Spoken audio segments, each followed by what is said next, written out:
4 یا 5 جتنے وزراء خزانہ آئے ہیں، جتنے بھی موجود رہے ہیں، اسد عمر سے لے کر حماد رضا تک، حماد اظہر تک، اور حفیظ شیخ تک، اور شوکت ترین تک، سب سے ذاتی طور پہ میں واقف رہا ہوں، اور مجھے اندازہ ہے کہ اسحاق ڈار ان سے بہتر ہیں. لیکن اسحاق ڈار کا مسئلہ یہ ہے کہ اسحاق ڈار بھی، جیسے کہ میں شروع سے اعتراض کرتا رہا ہوں کہ شوکت عزیز سے میں نے اعتراض کیا تھا کہ ہمارے ملک کی اکانومی چارٹرڈ اکاؤنٹنٹ اور فنڈ مینیجر یعنی بینکاروں کے سپورٹ کر دی گئی ہے. یہ بیلنسنگ کرتے رہتے ہیں صرف. ان کے ذہن میں صرف یہ ہوتا ہے کہ کہاں سے پیسے آئیں گے، کہاں سے خرچ ہوں گے، اتنا بجٹ ہوگا، اتنے پیسے وہاں ڈال دیے جائے، اتنا ٹیکس لگا دیا جائے، اتنی مدد مانگ لی جائے، اس کا وہ کر لیا جائے. بینکر کا بھی یہی کام ہے، چارٹرڈ اکاؤنٹنٹ کا بھی یہی کام ہے. لیکن ہمارے ہاں کوئی اکانومسٹ محبوب الحق کے بعد نہیں آیا. جہاں اس وقت کے بعد ہماری اکانومی اکانومسٹوں کے ہاتھ میں نہیں رہی. ایوب خان کے زمانے میں جب ہمارا پلاننگ کمیشن بہت مضبوط تھا اور وہ بیٹھ کے سوچا کرتا تھا کہ ملک کا کیا کرنا ہے. اس وقت بارشیں، آج عمران بتا رہا ہے جی کہ فصلیں فلاں کم ہوگی، فلاں کم ہوگی، فلاں کم ہوگی. بھئی آپ نے بتا دیا، یہ بتاؤ کیوں کم ہوگی؟ اس لیے کہ آدھا ملک بارش میں ڈوبا ہوا ہے. اگر چاول کا ٹارگٹ پورا نہیں ہوگا تو اس کا مطلب ہے ہمارا فورن ایکسچینج جو ہے وہ کم، فورن ایکسچینج کم ہو جائے گا، ہم زر مبادلہ کم کمائیں گے. لیکن چاول کم کیوں ہوگا یہ تو بتاؤ نا. کہ ان زمینوں میں تو پانی کھڑا ہے جہاں چاول اگانا ہے. ہم تو گندم کو تو سوچ رہے ہیں کہ گندم جب اگانے کا وقت آ گیا ہے تو اس وقت کتنی گندم اگائی جائے گی، کتنی کھاد منگوائی جائے گی، کتنی کھاد اویلیبل ہے، کتنی صرف ہوگی. اگر کھاد کم صرف ہو رہی ہے، آپ بتا رہے ہیں کہ یہ شاید کم ہوگی، تو شاید اس لیے ہو رہی ہے کہ کاشت کرنے کے قابل زمینیں کم ہیں اس وقت ہمارے پاس. اور ہم نئی زمینوں کو کلٹیویٹ کرنے کی پوزیشن میں نہیں ہے، ہمیں آتا نہیں ہے. ہم بیج کوئی اچھا لے آئیں، یہ نہیں کوئی ہم پانی کا نیا کوئی سسٹم لے آئیں، یہ نہیں کہ ہم کچھ اور کر لیں. ہم کچھ بھی نہیں کر سکتے. ہماری پروڈکشن اگر کم ہے تو پروڈکشن کم ہونے کا مطلب یہ ہے کہ ہم اتنی بجلی پیدا نہیں کر رہے کہ ان سب کو فیڈ کر سکیں. اگر سال میں ہم نے ترقی کی تو ترقی کرنے کی وجہ یہ نہیں تھی کہ ہم نے کوئی کمال کر دیا تھا. ترقی اس لیے ہوئی تھی جس کو اس کے سپورٹ کہتے ہیں کہ ہم نے یہ معکوس پہلے کی. -1 پہ گئے، -2 پہ گئے، تو شاید پتہ نہیں کس پہ گئے. 3 سال تک ہم پیچھے چلتے رہے. اس کے بعد ہم نے 27% اگر پروڈکشن زیادہ دے دی ہے تو کیا کمال ہے. دنیا کو ضرورت تھی ان چیزوں کی. یعنی ورنہ کوئی ہے جو روٹین میں ترقی کرتا ہوگا کسی ایک سال میں اپنی پروڈکشن کو 27% بڑھا لے. یہ کام تو چین جنہوں نے بہت میریکل دکھائے ہیں. تو بات یہ کہنے کی آپ اعداد و شمار کے ہیر پھیر میں پوری قوم ہمیں الجھائے بیٹھی ہے. یہ حکومت کا بھی کوئی سوال نہیں ہے. اسحاق ڈار بڑے تنتنے سے آئے تھے، پیسے مانگنے بیٹھے ہوئے، بجٹ انہوں نے بیلنس کرنا ہے. لیکن ان کی میں یہ کہتا ہوں کہ اپنی پوری خرابیوں کے باوجود ان میں کئی چیزیں ایسی ہیں جو میں پازیٹیو بھی. اسد عمر جب آئے تھے تو میں نے کہا وہ تو اکانومسٹ بھی نہیں، وہ تو چارٹرڈ اکاؤنٹنٹ، وہ تو لے دے کے مینیجر ہیں. اور ایک ہمارے ملک کی اکانومی کو کیسے چلا سکتا ہے؟ حماد اظہر کیا ہے؟ حفیظ شیخ اکانومسٹ تھا، کوئی ایک اکانومی کو جانتا تھا انٹرنیشنل لابی کا، لیکن وہ آدمی تھا. تو یہ ہم ملک میں بہت رکھتے تھے. انہوں نے وہی کام کیا کہ امپورٹ بیسڈ اکانومی بنائی. کاریں منگوا رہے ہیں جی، موٹر سائیکل بک رہی ہیں. یہ کیوں ہو رہا ہے؟ اس سے امپورٹ بڑھ کے ٹیکس آ گئے. آپ کو آپ نے کہا دیکھیں یہ گروتھ ہو گئی. یہ امپورٹ جو ہے ملک کو کبھی نہیں بچاتی. آ کے ایکسپورٹ نہیں بڑھتی. اب ایکسپورٹ اس وقت کیسے بڑھے گی؟ آپ کی کوئی چیز جو ہے وہ ان آرڈر نہیں ہے. زیادہ بات کریں گے تو بہت بات کو بڑھا دیں. جی سر، زیغم خان صاحب آپ کیا کہیں گے؟ میرے پاس کوئی ایسا پیمانہ تو نہیں ہے کہ میں حکومت کی سنجیدگی یا غیر سنجیدگی کو جج کر سکوں، لیکن ہم ان کی ناکامی یا کامیابی پہ بات کر سکتے ہیں. سر یہی پیمانہ ہوتا ہے. اگر آپ سوال کو اس طرح سے فریز کریں کہ کیا حکومت پاکستان کے معاشی چیلنجز کو حل کرنے میں کامیاب ہو رہی ہے، کیا پاکستان کے معاشی بحران کو حل کرنے میں کامیاب ہو رہی ہے، تو اس کا جواب ہے کہ نہیں ہو رہی. اس وقت پاکستان کو بیرونی ادائیگیوں کا ایک بہت خطرناک بحران درپیش ہے. ہمارا کرنٹ اکاؤنٹ ڈیفیسٹ تھوڑا سا کم ہوا، لیکن ہمارا جو فسکل ڈیفیسٹ ہے، جو بجٹ کا خسارہ ہے، جو 5,500 ارب روپے تھا پچھلے سال، اور ٹارگٹ تھا کہ اس کو 1,300 ارب روپے کم کیا جائے گا، وہ کم ہونے کا نام نہیں لے رہا. ہماری ریمیٹنسز 25% کم ہو گئی ہیں، اور اس کی وجہ یہ ہے کہ اوپن مارکیٹ میں اور بینک کے ریٹ میں بہت زیادہ فرق ہے، تو لوگ دوبارہ ہنڈی کی طرف آ گئے ہیں، بینکس کو استعمال نہیں کر رہے۔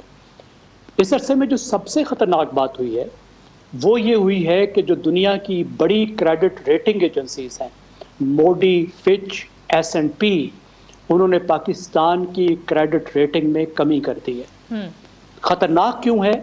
اس کا نتیجہ یہ نکلا ہے کہ پاکستان کے لیے کمرشل لونز حاصل کرنا، یعنی باہر کے بینکوں سے لون حاصل کرنا اور باہر بانڈ فلوٹ کر کے پیسے حاصل کرنا تقریباً ناممکن ہو گیا۔ وہ اتنا مہنگا ہو گیا ہے کہ پاکستان وہ رقم حاصل نہیں کر سکتا۔ جی جو اس سال پاکستان کا پلان ہے اس میں پاکستان نے $13 بلین کمرشل لون لینے تھے جو ہم نہیں لے سکتے اس مجبوری کی وجہ سے۔ اب وہ دوبارہ ہمیں بائی لیٹرل لینے ہوں گے یا ملٹی لیٹرل لینے ہوں گے، یعنی ملکوں سے مانگنا ہوگا یا پھر اداروں سے مانگنا ہوگا۔ جی اور ابھی جو 2 دن میں ایک اور خبر آئی ہے وہ یہ کہ پاکستان کا جو ڈیفالٹ رسک ہے، ڈیفالٹ کا خطرہ ہے، وہ بھی بڑھ اس کا جو انڈیکس ہوتا ہے اس پر پاکستان 64% تک چلا گیا ہے، انتہائی خطرناک جگہ پر چلا گیا ہے۔ جی اور پھر اوپر جو آپ نے ساتھ بات کی ہے کہ ایک سیاسی عدم استحکام ہے جس کی وجہ سے ہمیں ان مسائل کو حل کرنے کا راستہ نہیں مل رہا۔ سعودی کراؤن پرنس آ رہے تھے، توقع تھی کہ وہ $10 بلین انویسٹمنٹ کا اعلان کریں گے جس سے یہ صورتحال بہت حد تک سنبھل جاتی، لیکن آپ شاباش دیجیے ان کے سیاستدانوں کو اس وقت کی سیاسی صورتحال کو کہ ان کا دورہ بھی ملتوی ہو گیا ہے اور یہ صورتحال مزید خطرناک ہو گئی ہے۔ صحیح تو یہ صحیح پاکستان کی رولنگ ایلیٹ کو جو حکومت میں ہے، جو سیاست میں ہے، اور ان سب کو مل کر بیٹھ کر ملک کا سوچنا ہوگا۔ حالات ذاتی بہت مفادات سے خطرناک ہٹ سمت کے میں جا رہے ہیں۔ ملکی مفادات کا سوچنا ہوگا۔ زیکم صاحب آپ کا جواب آ گیا۔ شہزاد چودھری صاحب سر آپ کی جانب آؤں گی، آپ کس طرح سے دیکھتے ہیں اس ساری صورتحال کو اور حکومت کی سنجیدگی کو؟ ہاں جی، دیکھیے زیادہ باتیں تو میرے خیال میں میر صاحب نے اور زیگم صاحب نے کر دیں، جو کہ ہماری معاشی مسائل ہیں ان کا ذکر ہو گیا، جی اور کیا وجہ ہے کہ ہماری معیشت جو ہے وہ کسی مستحکم رستے پہ نہیں چل پا رہی، اس کا تو ہم نے آئیڈینٹیفائی کیا۔ لیکن میں اس سے تھوڑا سا آگے بڑھنا چاہتا ہوں، اور وہ یہ ہے جی سر کہ کیا وجہ ہے کہ ہماری معیشت باوجود اس کے کہ ساری حکومتیں بھی آتی ہیں، اپنا ٹائم بھی پورا کرتی ہیں، معیشت منسٹرز آف فائنانس بھی لگاتی ہیں اور وہ سویلین لیڈرشپ بھی ہوتی ہے، کیا وجہ؟ میرے خیال میں 2-3 بنیادی وجہ۔ ایک تو یہ کہ جو سٹرکچر ہے نا آپ کی معیشت کا، وہ اتنا ڈسٹارٹڈ یا اتنا خراب ہے کہ کوئی حکومت اس کو ہاتھ نہیں ڈالتی ٹھیک کرنے کے لیے۔ جو حکومت ہاتھ ڈالے گی اس کو کم از کم 10 سال چاہیے اس نظام کو ٹھیک کرنے کے لیے، یعنی اس کو اگر 2 ٹینیورز کی ایشورنس ہو تو وہ یہ کہہ سکتی ہے کہ ہاں میں اس کام میں جا کے تو معیشت کو ہم ٹھیک کرنا ہے، اور یا ایک نئی بنیادوں پہ استوار میں۔ کیا ہے نئی بنیادیں؟ مثال کے طور پہ آئی ٹی پہ فوکس کرنا، ایگریکلچر کے نظام کو تبدیل کر دینا۔ اب یہ اس کے جو نتائج ہیں وہ ایک ٹرم میں نہیں آ سکتے، ایک ٹرم میں کریں گے اگلے ٹرم میں جا کے نتائج آئیں۔ ہماری سیاست شخصیات اور طاقت کا، ہماری سیاست کا پیمانہ یہی 2 چیزیں ہیں۔ آپ دیکھیے پچھلے 7-8 ماہ میں، 1 سال میں کیا باتیں ہوئی ہیں۔ ہمارے ہاں سیاسی مسائل صرف عمران خان ہیں، یا اگر مہینہ 1.5 مہینہ لے لے تو آرمی چیف۔ شخصیات کے گرد گھومنا یہی سیاست ہے ہماری۔ صبح شام کی ڈسکورس، ہم ٹیلی ویژن چینلز پہ اخبارات کے اندر اپنے مضامین لکھتے ہیں، کالم لکھتے ہیں، ہر چیز صرف انہی 2 چیزوں کے اوپر چلتی ہے کہ کیا عمران خان کے ساتھ زیادتی ہوئی، کیا شہباز شریف صحیح وزیر اعظم۔ یعنی یہ وزیر اعظم اور انسان و شخصیات، اس سے آگے بڑھ نہیں پاتے ہم سیاست کے وہ سوال نہیں پوچھ پاتے عمران خان سے کہ اگر آپ کو 2/3 میجورٹی ملے یا آپ واپس حکومت میں آتے ہیں تو آپ ہماری معاشی حالت کو کیسے تبدیل کریں گے، آپ کی معاشی پالیسی کیا ہے۔ اس وقت جو آپ کو بے بسی نظر آتی ہے اس حکومت کے اندر وہ یہ ہے کہ ان کے پاس بدقسمتی سے اتنا کچھ خراب ہے اس معیشت کے اندر کہ ان کے پاس وہ کیپیسٹی نہیں ہے اس کو ریزالو کرنے کی۔ ڈار صاحب کے اوپر بہت بڑا زور تھا، لیکن وہ کیا کریں جس قسم کے مسائل میں ہم گھرے ہوئے ہیں۔ یعنی آپ کو IMF کے پاس جانا ہی جانا ہے، جی اگر جانا ہے تو ان کی بات بھی ماننی ہے۔ جی بالکل، یعنی کچھ نہ کچھ آپ کے پاس کوئی سپیس نہیں رہ گئی ہے بالکل سے، اور بالکل باتیں صحیح ہیں، جو ڈیفالٹ کے قریب پہنچ گئے، ہر جگہ معاملات کی جو مشکلات اتنی بڑھ چکی ہیں، تو ظاہر ہے کہ ان تمام چیزوں کے اندر وہ جو لانگ ٹرم اسٹیبلٹی اور سوچ ہوتی ہے وہ نہیں آ پاتی۔ اس کی وجہ سے آپ دیکھتے ہیں کہ ہماری حکومتیں بہت بے بس نظر آتی ہیں معاشی میدان میں۔ ٹھیک